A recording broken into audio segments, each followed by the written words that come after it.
Rebonjour ou bonsoir, c'est ce qu'il faut dire. Je ne sais pas pour vous, mais moi, la tristesse commence un peu à monter, n'est-ce pas?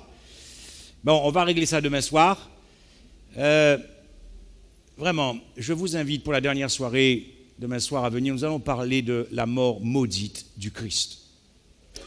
Nous allons mettre ça au clair parce que beaucoup pensent qu'il n'a pas fait l'expérience de la seconde mort.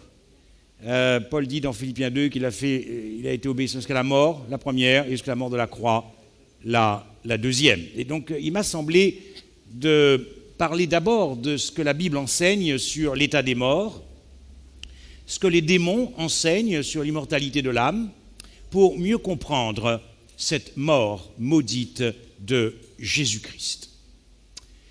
Ce matin, quand je prenais la voiture, conduisais ma belle-mère pour aller au temple, elle me racontait une petite anecdote. C'est un frère qui disait à mon père, José, si vous qu'à monter, et en pas qu'à monter, en quelqu'un béjambar. Bien, ça c'est pour avoir votre concentration, n'est-ce pas? Si vous parlez en créole, sachez que je comprends. Bien. à bon entendeur. Écoutez, je voudrais, pour saluer le sabbat, accepteriez-vous que nous puissions chanter le second thème, Dignes l'agneau, et avec nos frères et sœurs ensemble? Est-ce que vous voulez venir avec moi? C'est mon petit cadeau pour vous dire au revoir, et nous allons chanter ensemble Digne est l'agneau. Et je vais vous inviter et ça nous permettra de saluer aussi le sabbat.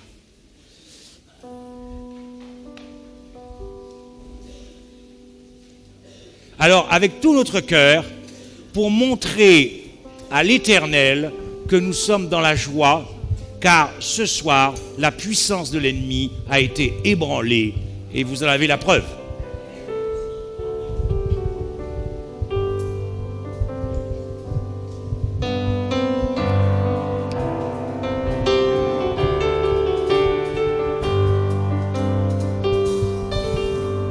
Merci pour la croix, Seigneur. Merci pour le prix payé, supportant tous mes péchés. Et par amour, tu m'as donné ta grâce. Merci pour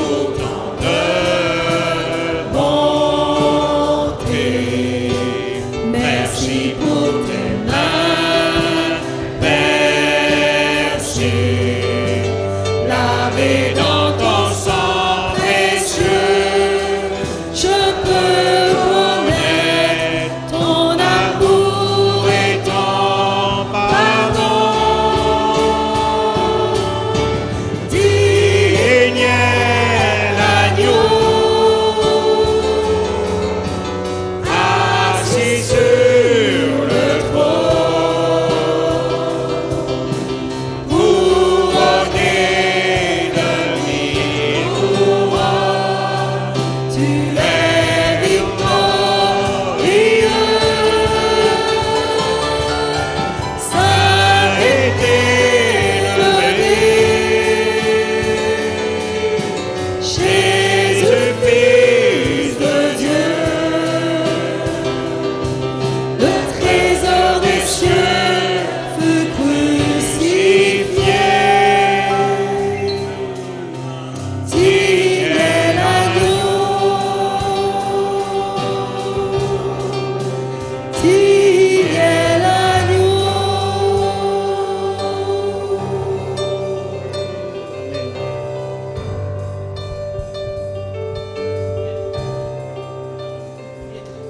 Merci.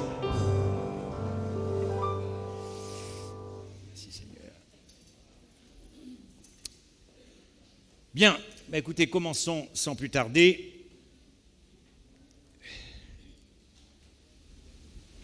L'immortalité de l'âme est donc une idée qui remonte à la nuit des temps. On trouve déjà, en effet, la notion d'âmes survivant après la mort chez les ancêtres lointains des tribus animistes d'Afrique. Pour les Égyptiens, l'âme après la mort va se joindre aux étoiles innombrables ou se fondre dans l'âme universelle qui habite le soleil.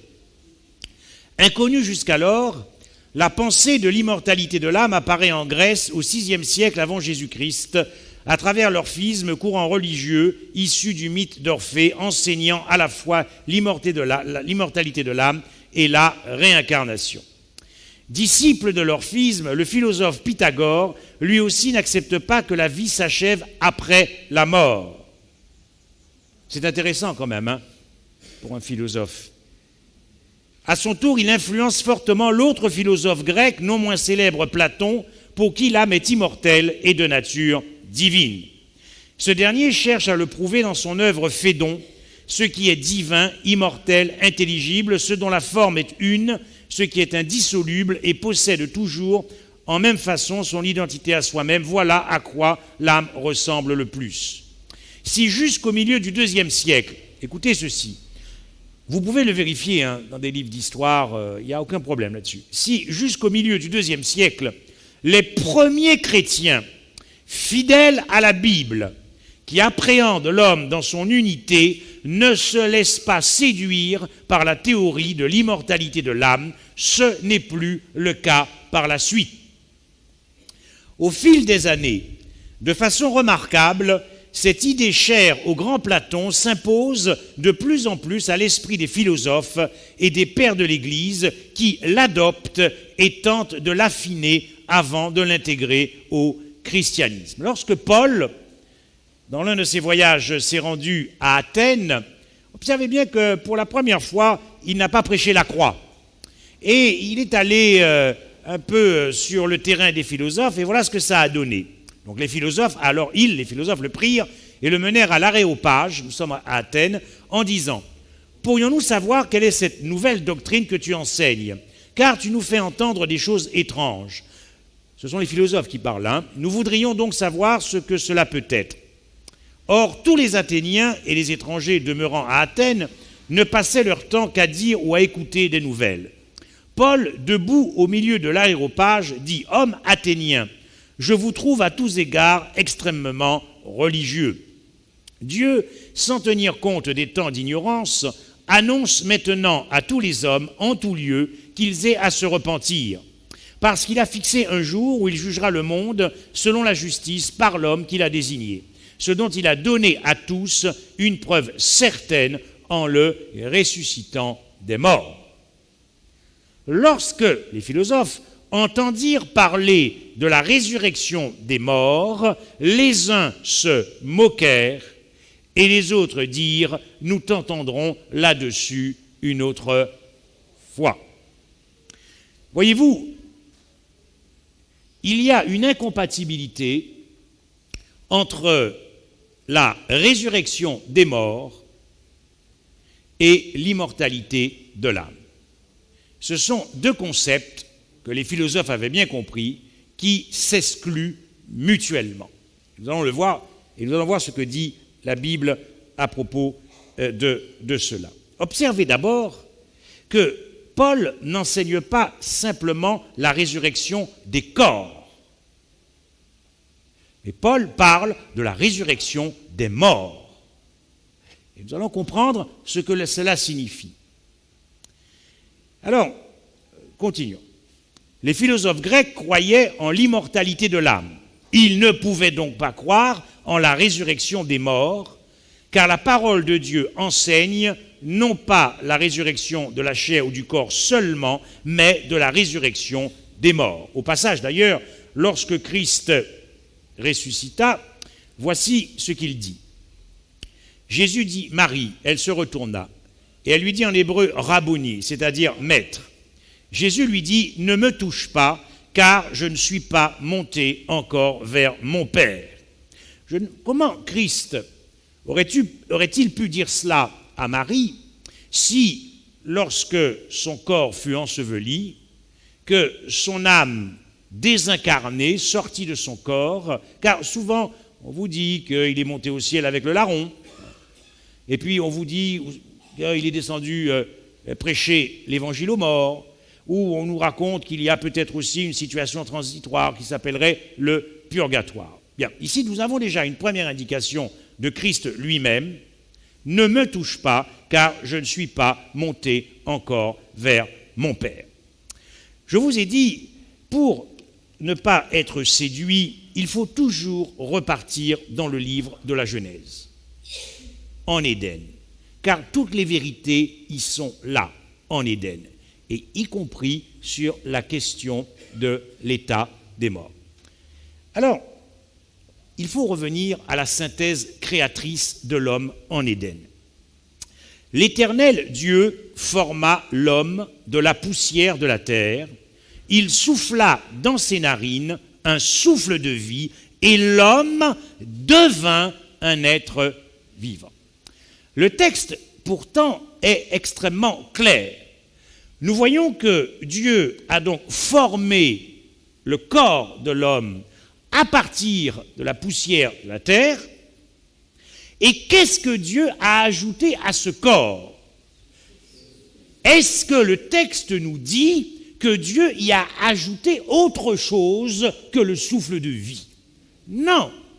Le corps, le souffle de vie, et que s'est-il passé lorsque le souffle de vie entra dans le corps? La Bible nous enseigne que l'homme devint un... Le mot hébreu ici, nous allons le voir, signifie nefesh. Ici, l'homme, dans la définition même, là, de la création de l'homme, de son être, de la totalité de son être, l'homme n'était donc pas en Éden, à sa création, un corps auquel il faille rajouter une âme. Ce n'est pas ce que dit le texte. La seule chose qui est entrée dans le corps d'Adam, c'est un souffle. D'ailleurs, c'est très intéressant parce que le mot hébreu dit un souffle des vies, pour montrer que tous les hommes ont été créés en un seul homme, Adam. Je vous ai dit, le mot hébreu ici, nefesh, a plusieurs sens, mais dans son sens principal, âme, personne vivante, souffle, âme, être intérieur, l'être vivant. Si vous interrogez, en tout cas dans la pensée hébraïque, le mot hébreu nefesh et le corps bassar désignent la totalité de l'être, ou l'unité de l'être, corps-âme, l'esprit étant souvent le souffle de vie. Observez ceci, vous avez toujours deux courants sur cette question de l'immortalité de l'âme. Vous avez ce qu'on appelle un courant dualiste, et qui nous vient notamment des philosophes grecs, qui sépare le corps de l'âme. La pensée philosophique est suivante, le corps est mauvais, le corps c'est une prison, et donc l'âme finalement va véritablement vivre lorsqu'elle sera libérée de son corps. Autrement dit, l'âme ne meurt pas. Or, nous allons voir que lorsque nous parlons de résurrection des morts, c'est bien parce que, de la même manière que la vie affecte la totalité de l'être, de la même manière, la mort affecte la totalité de l'être. Autrement dit, si l'âme ne meurt pas, elle n'a pas besoin de ressusciter, puisque nous parlons de résurrection des morts. Bien. Donc, lorsque nous définissons bibliquement l'âme à partir de la synthèse créatrice, l'âme se définit donc comme le corps, qui est donc la manifestation concrète de l'âme. Le corps est l'expression de l'âme, le corps est l'être entier, l'âme est ce corps ayant la vie en puissance. L'âme, c'est le corps naturel de l'homme ayant la vie en puissance. Il n'y a donc pas dans la pensée hébraïque de séparation ou de dichotomie entre le corps et l'âme. Le mot hébreu pour le corps, bassar, ne distingue pas le corps comme étant distinct de l'âme. Continuons ce qui nous est dit dans la Genèse. L'Éternel Dieu prit l'homme et le plaça dans le jardin d'Éden pour le cultiver et pour le regarder. L'Éternel Dieu donna cet ordre à l'homme, tu pourras manger de tous les arbres du jardin, mais tu ne mangeras pas de l'arbre de la connaissance du bien et du mal, car le jour où tu en mangeras, tu mourras. Ça, c'est la parole de Dieu. Le jour où tu en mangeras, tu mourras. Mais il y avait quelqu'un d'autre dans ce jardin qui, lui, avait une autre vision, en tout cas, avait un projet de séduction à proposer à Adam et Ève. Le serpent était le plus rusé de tous les animaux des champs que l'Éternel Dieu avait fait. Il dit à la femme, Dieu a-t-il réellement dit, vous ne mangerez pas de tous les arbres du jardin? La femme répondit au serpent, nous mangerons du fruit des arbres du jardin, mais quant au fruit de l'arbre qui est au milieu du jardin, Dieu a dit, vous n'en mangerez point et vous n'y toucherez point, de peur que vous ne mouriez. Alors, de peur que vous ne mouriez. Alors le serpent dit à la femme, vous ne mourrez point. Mais Dieu sait que le jour où vous en mangerez, vos yeux s'ouvriront et que vous serez comme des dieux connaissant le bien et le mal. C'est là qu'est née la théorie démoniaque de l'immortalité de l'âme. Car il est écrit, Dieu dit, le jour où tu en mangeras, tu mourras. Et le serpent dit, le jour où tu en mangeras. Mais dites-moi, comment se fait-il que la grande majorité des chrétiens ont oublié que c'est le serpent qui a dit que le jour où tu en mangeras, tu ne mourras pas? Ce n'est pas Dieu qui a dit cela, c'est le serpent. Comment les chrétiens, toutes dénominations confondues, ont-elles oublié que c'est le serpent qui a dit à Adam et Ève, vous ne mangerez pas? Ce n'est pas Dieu. Lequel des deux a menti maintenant? Si nous croyons réellement en l'immortalité de l'âme, si l'immortalité de l'âme n'était pas une doctrine de démon, qui a menti en Éden? Non, si vous croyez en l'immortalité de l'âme, qui a menti en Éden? C'est Dieu. Mais le problème, c'est que Dieu n'est pas un homme pour mentir. Qui est, ça c'est un petit rappel pour nos amis visiteurs, Apocalypse 12, verset 2, le serpent, c'est le dragon ancien qui est appelé le diable et Satan. Et que dit Jésus à propos du Satan, à propos du diable? Vous avez pour père le diable, vous voulez accomplir les désirs de votre père, il a été meurtrier dès le commencement et il ne se tient pas dans la vérité parce qu'il n'y a pas de vérité en lui. Naturellement, vous êtes libre de croire encore aujourd'hui à la parole du serpent. Vous êtes libre. Mais nous verrons ce que la Bible enseigne à propos des conséquences d'une telle position démoniaque. Continuons. La Bible révèle que c'est Dieu seul, Timothée 6, verset 16, qui seul possède l'immortalité. Voilà pourquoi Babylone est tombée. Vous savez, Babylone, ça vient de Babel, et vous savez ce qui s'était passé à l'époque de Babel. Ils ont voulu monter jusqu'à Dieu, n'est-ce pas? Babylone est tombée, pourquoi? À partir du moment où Babylone prêche l'immortalité de l'âme, la prétention de Babylone, c'est de monter au niveau de qui, d'après vous? Au niveau de Dieu. Lorsque vous changez le jour du repos et que vous décidez que c'est le dimanche, vous voulez monter à quel niveau? Au niveau du Créateur, au niveau du Rédempteur. Babylone est montée. Mais comme Babylone est montée, Babylone est tombée. C'est ce que nous enseigne Apocalypse 14 à propos du message des trois anges. Reconsidérons la Genèse. L'Éternel Dieu dit, voici l'homme est devenu comme l'un de nous pour la connaissance du bien et du mal. Empêchons-le maintenant d'avancer sa main et de prendre de l'arbre de... Mais dites-moi, si l'âme d'Adam ne meurt pas, si l'âme d'Ève ne meurt pas, pourquoi leur interdire l'accès à l'arbre de vie? Est-ce que vous comprenez? Il y a quelque chose de logique là-dedans. Pourquoi l'Éternel s'est empressé de mettre un chérubin protégeant cet arbre qui était en Éden pour empêcher aux pécheurs qui étaient devenus Adam de vivre éternellement?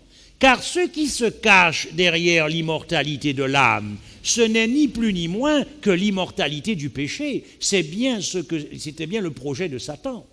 l'immortalité du péché. Et puis observez ceci. C'est à la sueur de ton visage que tu mangeras du pain jusqu'à ce que tu retournes. Qu'est-ce que j'aime ce verset? Dans la poussière, enfin, par rapport à la question de l'état des morts, naturellement. Tu retournes à la terre d'où tu as été pris, car tu es poussière et tu retourneras. Observez bien ça. D'où a été tiré Adam? De la terre. Bien.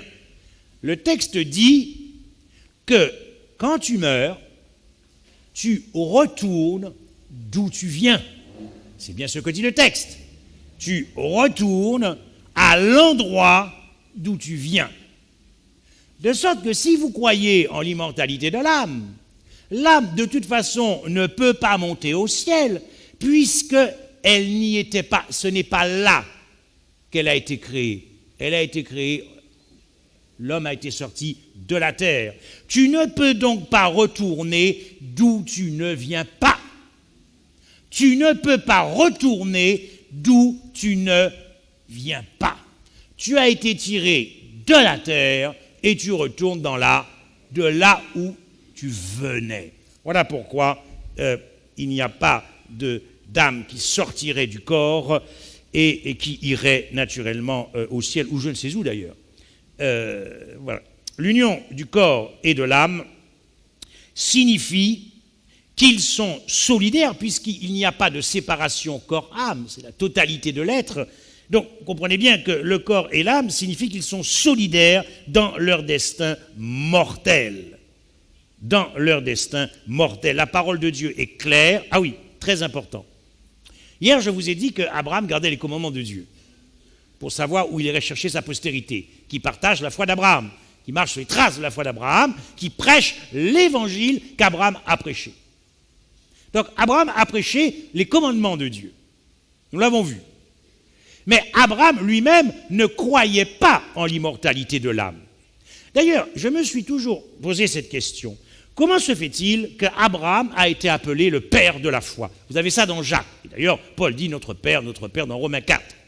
Je me suis dit, mais comment, en quoi le sacrifice d'Isaac, puisque à cette époque, le monde était plongé dans le paganisme et les païens offraient à leur Dieu en sacrifice même des êtres humains. Vous savez ça? Bien, alors en quoi ce sacrifice d'Isaac faisait d'Isaac le père de la foi? Il était... Qu'est-ce que j'ai dit? Ah oui, pardon, Abraham. C'est bien, vous suivez. Mais c'est quand même important que je suis moi-même ce que je vous dis là. Donc, tout simplement parce qu'il était sans doute le seul de sa génération sur la terre à ne pas croire en l'immortalité de l'âme.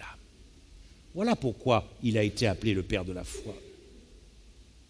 Car avant lui, aucun mort n'était ressuscité. Aucun mort. Mais lui, croyant en la promesse de Dieu que le Messie sortirait de la postérité d'Isaac, il a espéré, nous dit le texte, contre toute espérance. Il a espéré par la foi, parce qu'il ne croyait pas en l'immortalité de l'âme, mais qu'il était sans doute le seul sur la surface de la terre, à ce moment-là, au moment où il a vécu, à croire en la résurrection des morts, parce que c'est cet évangile-là qui lui a été prêché par Jésus-Christ. Et voilà pourquoi il a été appelé le père de la foi. Observez dans Genèse 18, verset 27. Abraham reprit et dit, voici, c'est à propos, je crois que c'est à propos, le Sodome et Gomorrhe, je ne sais pas, c'est ça, oui, quand il intercédait pour les justes dans la ville. Abraham reprit et dit, voici, j'ai osé parler au Seigneur, moi qui ne suis que poudre et sang. Quel est le texte que nous avons lu qu'il est en train de convoquer là quand il parle au Seigneur? Quel texte?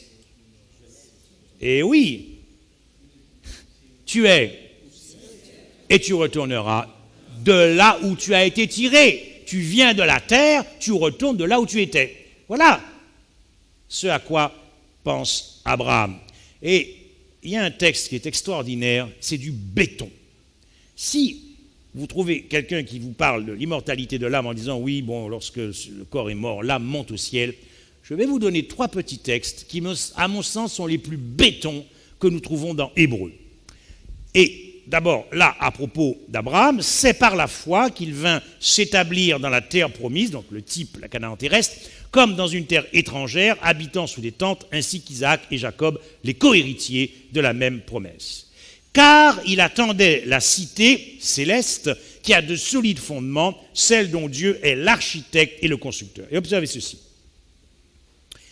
Vous savez que dans Hébreux 11, on a toute la liste des héros de la foi de l'Ancien Testament. Donc là, ça inclut naturellement Abraham et tous les autres qui sont cités dans leur exploit de la foi. C'est dans la foi qu'ils sont tous morts. Ça commence bien, c'est de ça dont nous parlons. Sans avoir obtenu les choses promises. Et dans les choses promises, qu'y y a-t-il? L'héritage céleste. N'est-ce pas? Or, qu'est-ce que nous dit Paul?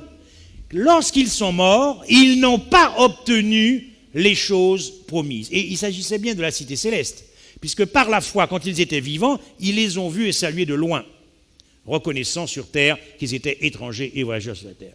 Ils n'ont donc pas obtenu. Mais dites-moi, si après la mort, vous savez, je n'ai rien contre nos frères et sœurs catholiques. Ce qui m'irrite et m'offense, c'est l'enseignement de l'institution de l'Église catholique romaine. Parce que quand vous assistez à un enterrement et la messe qui précède, j'ai toujours été stupéfait de savoir qu'on ne sait même pas si le mort croyant en Dieu, pas croyant en Dieu, etc. Et voilà que quand vous écoutez la prédication du prêtre, son âme est déjà montée au ciel. C'est quand même, on n'a plus besoin d'évangile. Hein. On n'a plus besoin de la croix du Christ. C'est pas possible. Son âme est montée au ciel. Or, l'apôtre Paul dit que alors, si ton âme monte au ciel, tu es en la présence de qui? Mais tu es en la présence de Dieu.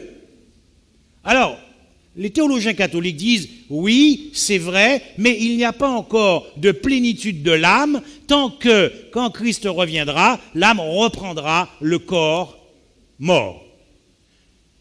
Ah bon, quand on est en la présence de Dieu, il n'y a pas de plénitude? C'est quoi cette affaire-là? Donc, vous voyez bien que l'âme d'Abraham n'est pas montée au ciel à sa mort, puisqu'il est dit qu'Abraham, comme les autres, n'ont pas obtenu les choses promises. La Bible enseigne que c'est l'âme qui pêche, c'est celle qui mourra. On nous parle ici de nefesh. Il n'y a pas ici, le mot hébreu n'est pas distinct du mot nefesh que nous avons en Genèse. C'est l'âme qui pêche à 2 reprises. Nous enseigne cela le prophète, en quelque sorte, Ézéchiel.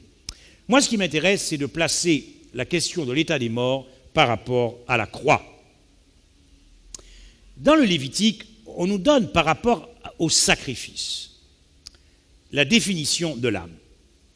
Car l'âme de la chair est dans le sang. Et vous savez que le sang symbolise bibliquement la vie. Bien. L'âme de la chair est dans le sang. Je vous l'ai donné sur l'autel afin qu'il servît d'expiation, n'est-ce pas? Autrement dit, tant que la vie de l'être humain, corps, âme, tant que la vie n'a pas été livrée à la mort, il n'y a pas de sacrifice expiatoire. L'intériorité du sacrifice expiatoire, c'est une vie qui cesse d'exister définitivement. Elle est livrée à la mort. Et Deutéronome est encore plus clair. Deutéronome 12, verset 23, « Seulement garde-toi de manger le sang, car le sang, c'est l'âme. » Et nous savons que le sang symbolise la vie. Voilà pourquoi la meilleure définition biblique de l'âme, à mon sens, dans la synthèse créatrice que nous avons vue en Genèse, c'est le corps naturel ayant la vie en puissance. Parce que, dites, et ça je m'adresse si nous avons des visiteurs dans d'autres dénominations, posez la question à vos pasteurs, posez la question à vos enseignants, et dites-leur ceci. Jésus dit dans Ésaïe 53, verset 10, il a plu à l'Éternel de le briser par la souffrance. Nous travaillerons ce texte demain soir. Après avoir livré sa vie. Mais le mot ici, en hébreu, dans Ésaïe, est néphesh. Après avoir livré son âme en sacrifice pour le péché. Hébreu nous dit, et presque tout, d'après la loi, est purifié avec du sang, et sans effusion de sang. Je vous ai dit que le sang symbolise la vie. Autrement dit, tant que, dans le cadre du sacrifice expiatoire, tant que la vie n'a pas été livrée à la mort, sans effusion de sang, il n'y a pas de pardon. Autrement dit, mes frères et sœurs, si l'âme de Jésus-Christ est montée au ciel, alors je suis toujours en train d'attendre l'agneau sacrificiel. Parce que cela veut dire que peut-être que le corps du Christ est mort, mais son âme n'est pas morte. Et dans la définition biblique du sacrifice, si la vie de l'être ne meurt pas, il n'y a pas de sacrifice. Et s'il n'y a pas de sacrifice, il n'y a pas de pardon. Voyez-vous comment cette doctrine ne peut pas venir de Dieu? Et c'est grave. Parce que dans une certaine mesure, croire en l'immortalité de l'âme, c'est s'attaquer au sacrifice de Jésus-Christ. C'est s'attaquer au sacrifice de Jésus-Christ. C'est s'attaquer à son sacrifice expiatoire. Autrement dit, si vous croyez en l'immortalité de l'âme, permettez-moi de vous dire que nous sommes en problème, car le monde n'a toujours pas été racheté et que la dette de nos péchés n'a toujours pas été payée. Est-ce que vous imaginez dans quel problème nous serions? Pour ceux qui espèrent aller au ciel. Vous voyez comment c'est important. C'est pour ça que c'est très important de parler toujours de nos doctrines et de les placer à la croix. Et là, vous avez des vérités qui jaillissent. Dites donc à vos enseignants, comment alors peut-on avoir le pardon de nos péchés parce qu'il n'y a toujours pas eu effusion de sang de Jésus-Christ? Je rappelle que le sang, c'est la vie livrée à la mort. Bien. Quelle est la signification symbolique et biblique de la première mort? Quelques textes. Et toi, marche vers ta fin. C'est à propos de Daniel. Tu te reposeras et tu seras debout pour ton héritage à la fin des jours. Et tu seras debout. Qu'est-ce que ce texte veut dire? Ça veut dire que tant qu'il n'est pas debout, tant que Jésus-Christ ne revient pas, il ne peut pas être debout, et tant qu'il n'est pas debout, il ne peut hériter de rien du tout. Comment donc l'âme de Daniel irait-elle au ciel hériter des choses promises, alors que Dieu lui dit, tant que tu ne seras pas debout, tu n'as absolument rien? Est-ce que j'ai dénaturé le texte? Oui ou non? Bien. Daniel 12, verset 2. Plusieurs de ceux qui dorment, première mort, dans la poussière, se réveillent. Dites-moi, quand vous dormez, est-ce que votre âme quitte votre corps pour aller se balader en métropole, le temps que vous dormiez? Oui ou non? Vous voyez, ce n'est pas encore possible, sinon on n'aurait pas besoin de voyager par la Caraïbe. N'est-ce pas? Ce n'est pas encore possible. C'est la mauvaise nouvelle. Mais il y a quand même une bonne nouvelle à la fin, ici. OK. Ensuite, acte 7. Et ils lapidèrent Étienne, qui parlait et disait, Seigneur Jésus, reçois mon esprit. Le souffle de vie. C'est le souffle de vie. En hébreu. Puis, s'étant mis à genoux, il s'écria d'une voix forte, Seigneur, ne leur impute pas ce péché. Et après ces paroles, il s'endort.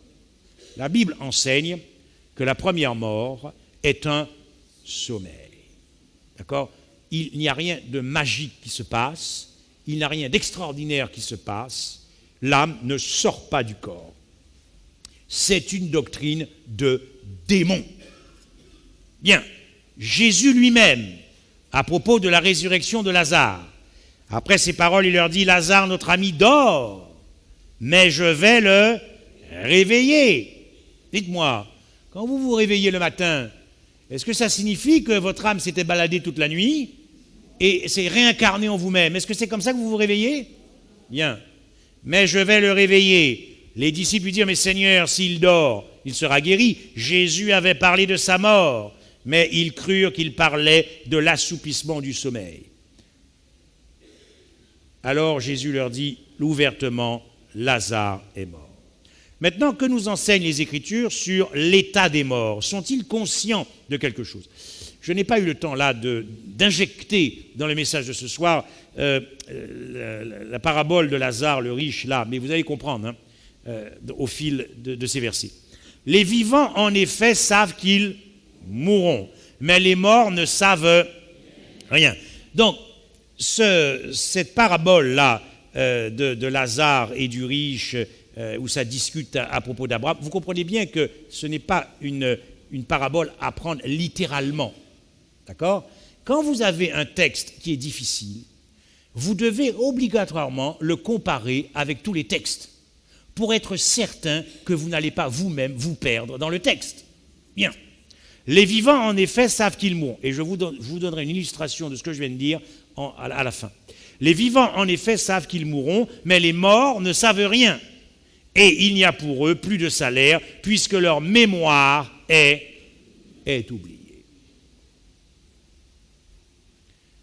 Ecclésiaste 3, versets 19 et 20.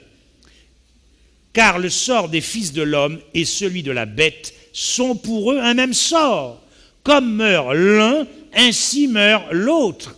Ils ont tous un même souffle, et la supériorité de l'homme sur la bête est nulle par rapport à la mort, car tout est vanité. Tout va dans un même lieu.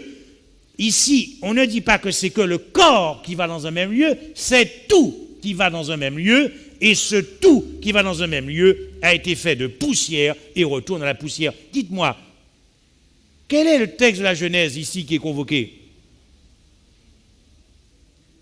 Poussière, la Genèse, comme Abraham. Si je suis de la postérité d'Abraham, je dis les choses d'Abraham. Je suis cendre. Si Christ, naturellement, ne revient pas avant que je parte dans la tombe, je suis cendre, comme dit Abraham, et je retourne poussière, poudre, c'est ça. D'où j'ai été tiré. Bien. Autre texte, il y en a plusieurs dans les psaumes, mais bon, j'en ai pris 2 ou 3. Ne vous confiez pas aux grands, aux fils de l'homme qui ne peuvent sauver, leur souffle s'en va, ils rentrent, les fils de l'homme rentre dans la terre, et ce même jour, leurs desseins périssent. Psaume 115, verset 17, ce ne sont pas les morts qui célèbrent l'Éternel, ce n'est qu'aucun de ceux qui descendent dans le lieu du silence. Voilà pourquoi je vous dis que dans la pensée hébraïque, il n'y a pas de séparation, il n'y a pas de dichotomie entre le corps et l'âme. Maintenant, ce que je vais dire est très important. Et si il vous est arrivé de prier les morts, si il vous est arrivé d'invoquer les esprits morts, rentrez dans votre chambre et repentez-vous sincèrement. Parce que voici ce que dit la parole de Dieu. Si l'on vous dit, consultez ceux qui évoquent les morts, mais cela n'est possible que si vous croyez en l'immortalité de l'âme. Si ceux qui évoquent les morts et ceux qui prédisent l'avenir, qui poussent des sifflements et des soupirs, répondez, un peuple ne consultera-t-il pas son Dieu? S'adressera-t-il aux morts en faveur des vivants? Deutéronome, lorsque tu seras entré dans le pays que l'Éternel ton Dieu te donne, tu n'apprendras point à imiter les abominations de ces nations-là, qu'on ne trouve chez toi personne qui fasse passer son fils ou sa fille par le feu, personne qui exerce le métier de devin, d'astrologue, d'augure, de magicien. Oui, mais je pensais à quelque chose. Dans les journaux, là, qu'est-ce qu'il y a? Qu'est-ce qu'il y a? Ah, hein? Ouais, vous avez vu ce que dit l'Éternel? On est d'accord? Donc si vous le faites, c'est fini. D'accord? Consulte ton Dieu si tu veux savoir l'avenir qu'il t'a réservé. Mais il t'a déjà dévoilé ton avenir. C'est de vivre avec lui pour l'éternité. Qu'est-ce que tu as besoin de savoir d'autre? Qu'est-ce que tu as besoin de savoir d'autre? Puisque de toute façon, tout ce qui se passe sur la terre, il n'y a rien qui monte. Il n'y a absolument rien. Moi, j'ai déjà dit au Seigneur, Seigneur, est-ce que tu pourrais faire une exception? Quand je monterai avec toi, je veux garder ma Bible. Ah, maman. Mais il y en a peut-être une qui nous attend. Alors, quelle version? Je ne sais pas. Puisqu'on parlera tous la même langue du ciel. On parlera tous la même langue, n'est-ce pas? Mais on se comprendra, ne vous inquiétez pas. Alors, dans Chanteur, personne qui consulte ceux qui évoquent les esprits. Parce qu'en réalité, vous n'invoquez pas un défunt qui serait vivant par son âme ou son esprit. Vous êtes en train de parler à des démons. Vous invoquez des démons. Souvenez-vous, Saül est mort. Saül va voir qui? Une voilà. Et qu'est-ce qu'elle fait remonter? Et qui en réalité était là? Satan. C'est pas Samuel. Samuel est mort. Il n'a conscience de rien, il est poussière. Vous savez, dans certaines églises, on prie des saints qui sont morts. C'est une abomination devant l'Éternel. C'est une porte ouverte à des possessions démoniaques. Beaucoup de chrétiens ne savent pas qu'ils sont possédés parce qu'ils ont invoqué les morts. Ils ne le savent pas, ils sont possédés. C'est une porte ouverte pour que les démons entrent en vous. Parce que tout ça, c'est une abomination devant l'Éternel. Marie n'est pas montée au ciel. Vous ne trouverez, je vous donne jusqu'à demain soir, et je suis tranquille, je vais dormir tranquille. Vous ne trouverez aucun texte, depuis la Genèse à l'Apocalypse, où on vous dit que Marie est montée au ciel. Vous ne trouverez cela nulle part dans les Écritures. Nous savons qu'il y a 3 personnes qui sont montées au ciel. La Bible nous les révèle, et vous les connaissez. Enoch, qui était vivant, Moïse, que Jésus-Christ a ressuscité, et le dernier, c'est Élie. Et lorsque Christ est ressuscité, on nous dit qu'il y a des morts qui sont ressuscités, qui sont montés avec lui. Marie, elle était vivante. Marie n'est pas montée au ciel. À chaque fois que vous priez Marie, vous priez un démon, parce que Marie est morte et elle ne peut plus rien pour vous. Et vous élevez Marie comme co-rédemptrice de Jésus-Christ. Il y a peut-être des vérités qui vont vous offenser ce soir. Mais si vous avez l'amour de la vérité, alors je sais que dans votre cœur, vous accepterez cette vérité. Parce que la vérité, elle est ici décrite dans la parole de Dieu. Personne qui consulte ceux qui évoquent les esprits ou disent la bonne aventure. Personne qui interroge les morts parce qu'ils sont morts. Vous convoquez et vous invitez les démons dans votre vie.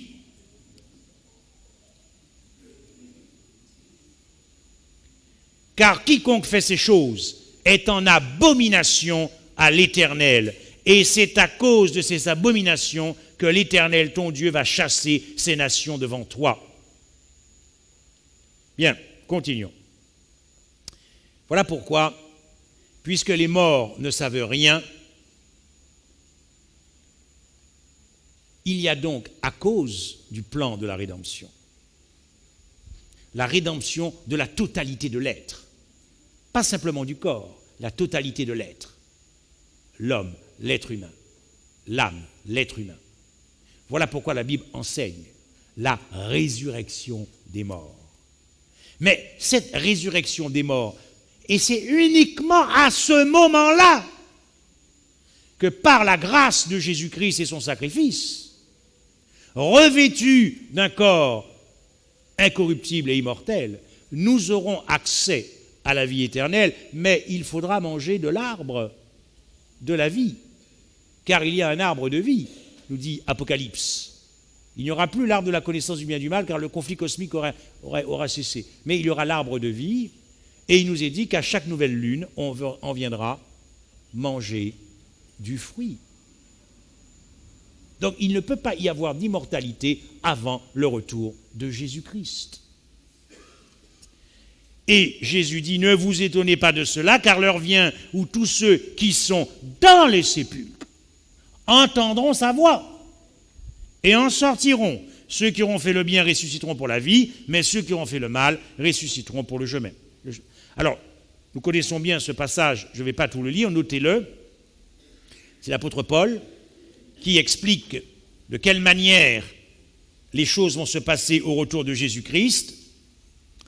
Au verset 16, « Car le Seigneur lui-même, à un signal donné à la voix d'un archange et au son de la trompette, descendra du ciel. Et les morts en Christ ressusciteront premièrement. Et nous, les vivants, qui seront restés, nous serons tous ensemble enlevés avec eux sur les nuées à la rencontre du Seigneur. » Tant que Jésus-Christ ne revient pas, les morts sont poussière. N'ont conscience de rien, leur mémoire est oubliée. C'est le néant. Appréciez donc le don de la grâce de Jésus-Christ, qui par son sang ressusciteront ceux qui, depuis Adam, ont fait le même choix que nos sœurs qui ont choisi Jésus-Christ pour la gloire du Père. Maintenant, nous allons conclure Apocalypse 20.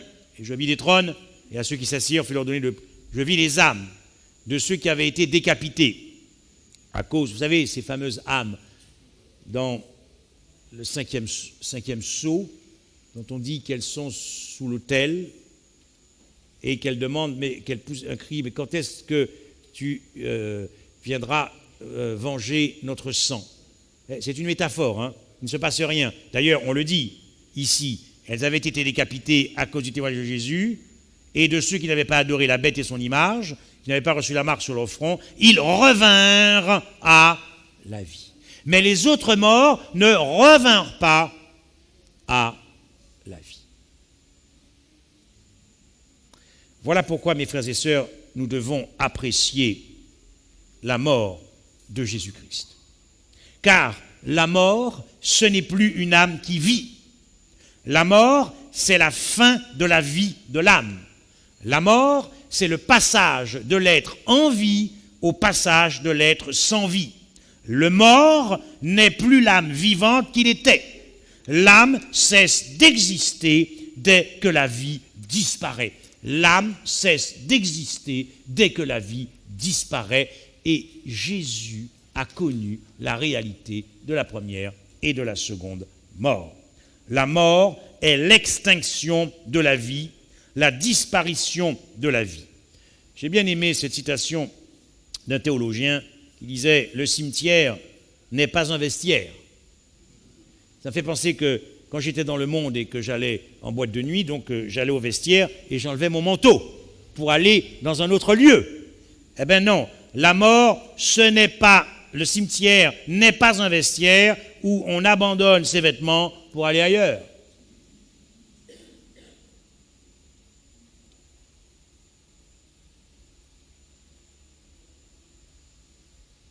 Pourquoi voulez-vous écouter le serpent? Quel intérêt avez-vous à écouter le serpent? Le serpent dit « tu ne mourras pas », mais Dieu dit « tu mourras ». Je vous conseille ce soir de croire plutôt en la parole de Dieu qu'en la parole du serpent. Alors il nous reste à voir quelques textes qui peuvent peut-être vous poser difficulté. Après le millénium, donc lorsque Christ arrive, apparaît, les morts ressuscitent et nous les vivants, nous montons pendant 1000 ans et nous allons juger les morts, ceux qui ne sont pas ressuscités, ceux qui n'ont pas pris part à la première résurrection. Et puis après le millénium, Satan sera relâché de sa prison parce qu'il n'y a plus personne sur la terre. Hein. C'est ce que ça veut dire. Et il sortira pour séduire les nations. Mais ce qui m'intéresse, c'est qu'au verset 9, « Et ils montèrent sur la surface de la terre », il va encore séduire tous les méchants pour leur faire croire qu'ils pourront finalement vaincre et s'emparer de la Nouvelle Jérusalem. Ils montèrent sur la surface de la terre et ils investirent le camp des saints et la ville, la Jérusalem bien-aimée. mais un feu descendit du ciel et les dévora. Dites-moi, lorsque le feu va les dévorer, est-ce que le feu va s'éteindre ou pas? Et pourquoi le feu s'éteindra? Parce qu'il n'y aura plus rien à brûler. Le texte nous dit, pareil, ce sont ceux qui enseignent qu'il y a un enfer éternel et que les âmes des méchants vont... Mais quel est le caractère de Dieu? Quel Dieu présentons-nous au monde? Un Dieu qui prendrait plaisir à voir des âmes brûlées éternellement? Non, ce n'est pas en ce Dieu que je crois. La colère de Dieu ne dure qu'un instant. Mais un feu descendit du ciel et dévora. Alors on nous dit, mais oui, mais regarde, dans Apocalypse 1, verset 10, les choses se compliquent. Car il est dit, et le diable qui les séduisit fut jeté dans l'étang de feu et de soufre, où sont la bête et le faux prophète, et ils seront tourmentés jour et nuit. Alors tu vois, qu'est-ce que ça veut dire, tourmentés jour et nuit et au siècle des siècles? Nous retrouvons, ça c'est en quelque sorte une imagerie qui nous vient de l'Ancien Testament. Jour et nuit au siècle des siècles. Nous retrouvons cette formule qui peut paraître à première vue terrifiante dans Apocalypse 14, versets 10 et 11. Il boira lui aussi du vin et la fureur de Dieu versée sans mélange dans le coupe de sa colère, et il sera tourmenté dans le feu et le soufre devant les saints anges et devant l'agneau, et la fumée de leur tourment monte au siècle des siècles, ils n'auront ni repos, ni jour, ni nuit. Alors, voilà, la fumée de leur tourment monte au siècle des siècles. Nous trouverons cette même phrase dans l'Ancien Testament. Comme je vous le disais en introduction, quand vous avez des textes comme ça, vous devez absolument les confronter avec tous les textes où on parle de fumée, où on parle de siècle au siècle, ils n'auront ni repos, etc., pour véritablement ne pas se tromper et se perdre. Quand je dis se perdre, c'est aussi présenter Dieu, mais ce qu'il n'est pas. Un Dieu qui accepterait de voir ses créatures brûler éternellement, non. Ce n'est pas ainsi que Dieu s'est dévoilé à la race humaine. Observez ce que dit Ésaïe 34, versets 9 et 10. Les torrents d'Édom sont changés en poix et sa poussière en soufre. Et la terre sera comme de la poix qui brûle. Elle ne s'éteindra, c'est quelque chose que nous avons lu dans l'Apocalypse, n'est-ce pas? 14 et 20. Elle ne s'éteindra ni jour ni nuit. Et la fumée s'en élèvera. Dites-moi, vous voyez encore la fumée? Ça fume encore du côté des torrents d'Édom ou pas? Est-ce que ça fume? Mais répondez-moi, ça fume pas. Est-ce que vous voyez une fumée qui brûle éternellement? Oui ou non? Donc, vous devez bien considérer qu'il n'y a pas ici une éternité. N'est-ce pas? C'est pour signifier qu'il n'y a véritablement plus d'espérance de retour à la vie. C'est ça pour les méchants qui n'auront pas cru et qui n'auront pas pris position pour Christ. Il n'y a pas d'espérance de vie éternelle. Voilà ce que ça signifie. Il y a avec Sodome et Gomorrhe et les villes voisines qui se livrèrent comme eux à l'impudicité et à des vices contre nature sont donnés en exemple, subissant la peine. Est-ce que ça continue de brûler? Oui ou non? Et pourtant, on parle bien d'un feu éternel. Mais est-ce que ça continue de brûler? Vous êtes convaincus? Bien. Genèse 19. Il porta ses regards, Abraham, du côté de Sodome et Gomorrhe, et sur tout le territoire de la plaine, et voici, il vit s'élever de la terre une fumée, comme la fumée d'une fournaise. Maintenant, regardez un texte que j'ai trouvé il n'y a pas longtemps, qui est très intéressant. Lamentation 4, verset 6. Le châtiment de la fille de mon peuple est plus grand que celui de Sodome, détruite en un instant. Vous voyez, quand vous comparez déjà ces textes avec ceux de l'Apocalypse, vous avez déjà une autre interprétation du texte. Malachie 4, verset 1. Car voici le jour vient, ardent comme une fournaise. Tous les hautains et tous les méchants seront comme du chaume. Le jour qui vient les embrasera, dit l'Éternel des armées. Il ne leur laissera ni racine, bien, Quand il n'y aura plus de racines ni rameaux, qu'est-ce que le feu fera? Il s'éteindra. Lorsqu'il aura fini de brûler tout ce qui doit être brûlé, il s'éteindra. Il n'y a donc pas d'enfer éternel. Il n'y a donc pas d'âmes qui vont brûler éternellement. C'est une doctrine qui est d'autant plus dangereuse qu'elle pousse des chrétiens à choisir Christ uniquement par peur d'être perdus et de ne pas souffrir éternellement. Vous ne pouvez pas vivre une vie épanouie avec Christ si dans votre esprit, vous avez choisi Christ simplement pour ne pas brûler éternellement. Ce n'est pas une doctrine biblique.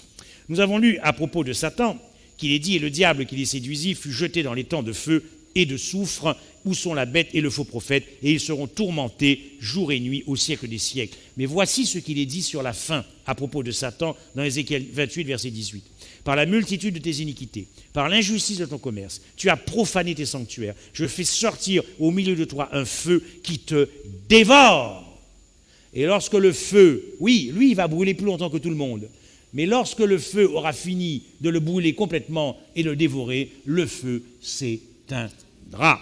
Je te réduis en cendres sur la terre. Voici ce que la Bible enseigne, pour finir. Puis je vis un nouveau ciel et une nouvelle terre, car le premier ciel et la première terre avaient disparu, et la mer n'était plus. Et je vis descendre du ciel, d'auprès de Dieu, la ville sainte, la nouvelle Jérusalem, préparée comme une épouse qui s'est parée pour son époux. Et j'entendis du trône une voix forte qui disait « Voici le tabernacle de Dieu avec les hommes. Il habitera avec les hommes. » Vous savez pourquoi il y aura un grand déménagement céleste? Mais là, il n'y aura pas les camions, là. Il n'y aura pas de camions, il n'y aura pas de meubles. Déménagement céleste. Déménagement céleste. Vous savez pourquoi la Terre deviendra le centre de l'univers cosmique? Parce que c'est sur la Terre que le péché, pour ce qui concerne la race des hommes, est né. Mais c'est sur la terre qu'un homme de ta race, qui s'appelle Jésus-Christ, a réglé le conflit cosmique et a sécurisé l'univers pour l'éternité. Et puis Dieu tient ses promesses. Dieu avait promis que ce serait un homme qui régnerait sur la terre. Et cet homme, c'est Jésus-Christ. De notre race, mes frères et sœurs, de notre race, c'est un homme. Si tu vas au ciel, là par exemple, d'accord, si tu veux voir qui est assis sur le trône, demande à voir un homme. Demande à voir un homme. C'est notre frère qui est assis dans les lieux, sur le trône, dans les lieux célestes. Il essuiera toute larme de leurs yeux, et la mort ne sera plus. Donc comment la mort va disparaître et que dans le même temps, les âmes de ceux qui n'ont pas été sauvés vont brûler éternellement? Ce n'est pas ce que dit le texte. Et si c'était votre frère qui brûlerait éternellement, Dieu ne pourrait jamais essuyer vos larmes. Dieu ne pourrait jamais essuyer les larmes de vos yeux. Il n'y aura plus ni deuil, il n'y aura plus ni cri. Parce qu'une âme qui brûle éternellement, ça doit quand même crier, ça. Oui ou non? Subir une douleur pour l'éternité, quel Dieu présentons-nous au monde? Non, il n'y aura plus ni deuil, ni cri, ni douleur, car les premières choses ont disparu. Il n'y aura plus d'anathème, de malédiction. Donc l'âme ne peut pas brûler éternellement. Je vais finir par une histoire comme d'habitude. Mais cette fois-ci, je préfère qu'elle soit lue. Nous allons comparer la mort de Socrate et la mort du Christ à Gethsémani. Et c'est clair. Il y en a un qui croyait en l'immortalité de l'âme. C'est lequel? C'est Socrate, le philosophe. Et puis, Jésus-Christ, lui, qui ne croyait pas en l'immortalité de l'âme. Eh bien, vous allez voir que ça fait une sacrée différence. Voici la manière dont la mort de Socrate nous est décrite. Il avait été condamné et il devait boire un poison. Il était en prison, il devait boire un poison, il avait été condamné à mort. Un serviteur, mais au moins, il faut dire, c'est quand même fort. Vous savez, Socrate avait quand même, il faut lui reconnaître qu'il avait la foi dans ce qu'il croyait. Parce qu'il a rendu témoignage, parce qu'il était joyeux. Il était joyeux, il attendait cette mort. Il avait enseigné ça toute sa vie, enseigné qu'après la mort, c'est la joie, l'âme sort, et enfin elle va pouvoir vivre. Il attendait cet instant. Donc il n'attendait pas cet instant avec tristesse. Vous voyez ? Donc c'était un philosophe qui vraiment vivait ce qu'il avait enseigné. Et voici ce qu'il dit. Un serviteur vient apporter la coupe contenant le liquide où l'on a broyé la ciguë. Eh bien, mon cher, dit Socrate, toi qui es au courant de la chose, que faut-il que je fasse ? Rien de plus, répondit-il, que de faire un tour après avoir bu jusqu'à ce que tes jambes se fassent lourdes, ensuite rester étendues, comme cela il produira son effet. Ce disant, il tendit la coupe à Socrate. Celui-ci l'a pris et en conservant toute sa sérénité. Tranquille le chat. Tranquille le chat. Sérénité. Sans un tremblement. Sans une altération, ni de son teint, ni de ses... Évidemment, puisqu'il se disait, enfin, mon âme sera libérée de ce corps. Le type est joyeux. C'est un devoir d'adresser au Dieu une prière pour l'heureux succès de ce changement de résidence d'ici là-bas. Et oui, il va changer de résidence. Vous comprenez ? C'est son âme qui va changer de résidence, pas le corps. Le type est heureux. Il n'a pas besoin de Jésus-Christ. Il n'a pas besoin de la rédemption. Il n'a pas besoin du sang de l'agneau. Voilà ma prière, ainsi soit-il. Aussitôt dit, sans s'arrêter, et sans faire aucunement le difficile, ni le dégoûter, il but jusqu'au... Ah oui, je dirais mais qu'il s'est même précipité pour boire cette coupe, si vous voyez où je veux en venir. Il n'a pas demandé à ses dieux qu'on lui épargne la coupe. Lui, il a bu d'entrée de jeu, et il est resté heureux. Alors, nous qui presque tous alors avions de notre mieux réussi à nous retenir de pleurer, quand nous vîmes qu'il buvait et qu'il avait bu, il n'eut plus moyen. Ce fut plus fort que moi, mes larmes partirent à flot. C'est Platon qui raconte ça. Si bien que la face voilée, je pleurais tout de mon âme, ou sur mon infortuné à moi qui serait privé d'un tel compagnon. Voilà comment nous est décrite la mort de Socrate. Parce qu'il croyait en l'immortalité de l'âme. Maintenant, considérons la mort du Christ, qui ne croyait pas en l'immortalité de l'âme. Il leur dit « Mon âme est triste jusqu'à la mort ». Ah, c'est plus la même scène, là. C'est plus la même vision. Il y en a un, Jésus-Christ, lui, et en plus, nous verrons demain soir l'expérience de la seconde mort, mais là, mon âme est triste jusqu'à la... Est-ce que c'est quelqu'un qui était convaincu qu'une fois que son corps eût été enseveli, son âme irait rejoindre son Père? Est-ce que son âme serait triste jusqu'à la mort s'il sait que son âme va rejoindre le Père, avec le larron, entre parenthèses?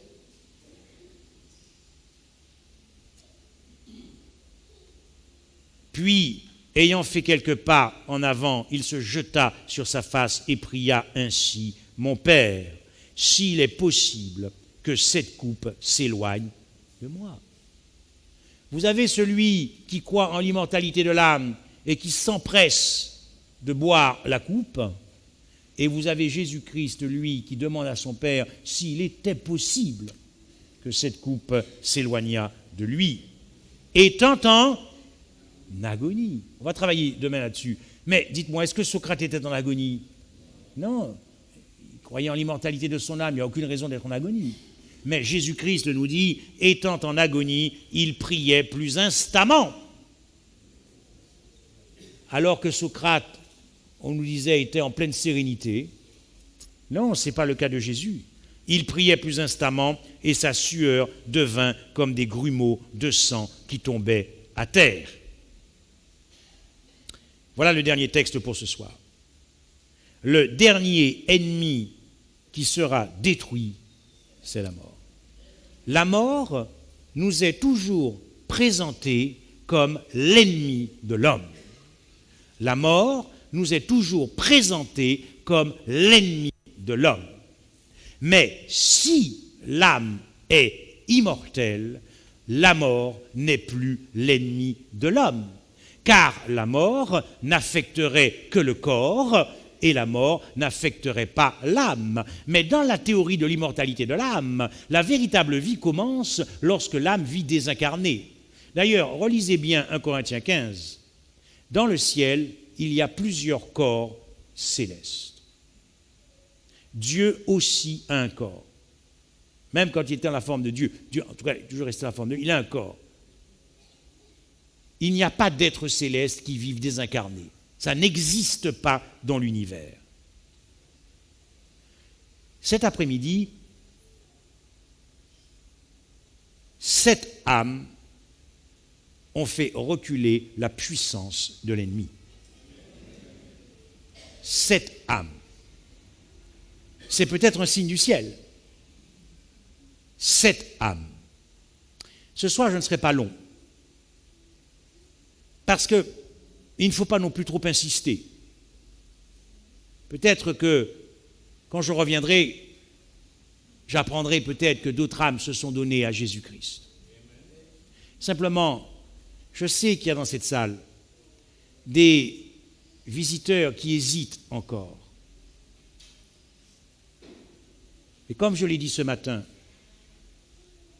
nous parlons d'un choix. Si, en prenant position pour Christ, vous n'allez pas sauver ou le Saint-Esprit va vous utiliser pour sauver votre mari que vous aimez, votre épouse que vous aimez, votre fils, un ami.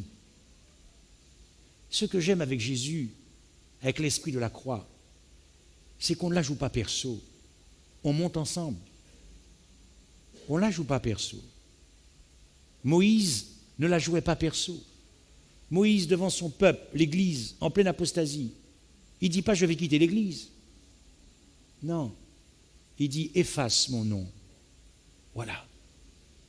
N'hésite pas, ne tarde pas. Parce que si, par malheur, il était trop tard pour toi, frappé par un accident, que sais-je encore, peut-être que tu empêcheras aussi dans ta famille, à ton époux, ton épouse, un frère, une sœur, un ami, de se donner à Christ. Parce que s'il t'avait vu te donner à Jésus-Christ, il se serait aussi donné à Jésus-Christ. Ce choix, il n'implique pas que toi, mais il implique tous ceux que tu aimes.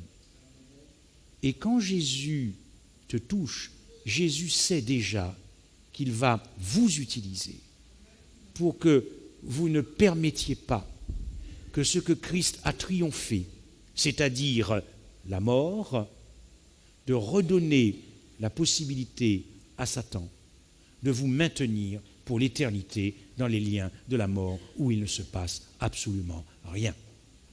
Considérez l'agonie de Jésus et n'oubliez jamais que tout le bonheur que tu as pu avoir dans cette vie, c'est grâce à Jésus-Christ qui agonisait à Gethsémane pour que tu puisses connaître la joie de vivre, de manger, de boire, d'aller travailler, d'avoir un époux, une épouse, d'avoir des enfants. Je sais que tu ne peux pas vivre de manière égoïste. Amen.